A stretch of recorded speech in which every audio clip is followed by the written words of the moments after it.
இந்த காளியை பெரும்பாலும் எப்படி வழிபாடு பண்ணுறதுன்னா, பின்னாடி தான் அந்த உருவமெல்லாம் வந்திருக்கு. காளிக்கு வந்து ஒரு சிறப்பு அடையாளமும் இல்லை. காளிக்கு கபாலம் தான் அடையாளம்.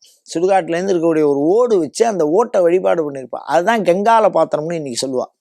அந்த அந்த அதை என்ன பண்ணியிருப்பாங்கன்னா, ஒருத்தருக்கு உடுக்க அடித்து ஒரு சில விதமான வேஷம் போட்டு அதை ஆட வச்சு அது மூலியமா ஊருக்கு இந்த கெடுதல் இந்த நல்லது அப்படின்னு விழா எடுத்து அறிவிப்பார்கள். ஊர் புறத்திலே அந்த விழாவை செய்வார்கள். அப்படி ஊரை குறித்து அதனுடைய நன்மைகளையும் தீமைகளையும் பேரழிவுகளையும் முன்னதையே அறிவித்து அதிலிருந்து நம்மை காக்கும் கடவுள் காளி. அதனால இந்த மாதிரி ஒரு கால கிரகம் சரியில்லை அப்படின்னு சொன்னா இந்த காளியை வழிபாடு பண்ணினால் கண்டிப்பா அந்த தோஷத்திலேருந்து நம்மை காப்பவள்.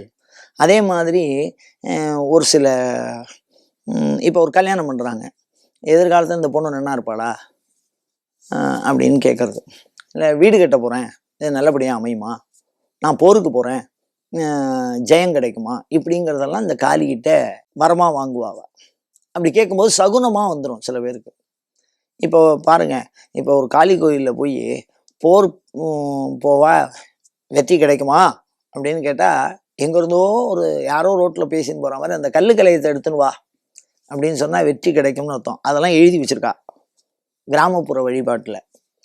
அந்த மாதிரி சகுனங்கள் இப்போ வந்து ஆழ்ந்த ஒரு மாதிரி திரும்பி பார்க்கும். அது மாதிரிலாம் இந்த பறவைகள் கத்துறதை வச்சு இந்த காளியினுடைய பேச்சு இருக்கும். அது வந்து மானுடர்களுக்கு காரியம், அதாவது எண்ணி துணிக கருமும் எண்ணுவும் என்பது இழுக்குன்னு சொல்லுவாள்ல, காரியத்தை செய்யறதுக்கு முன்னாடி இந்த காளியை கும்பிடுவா.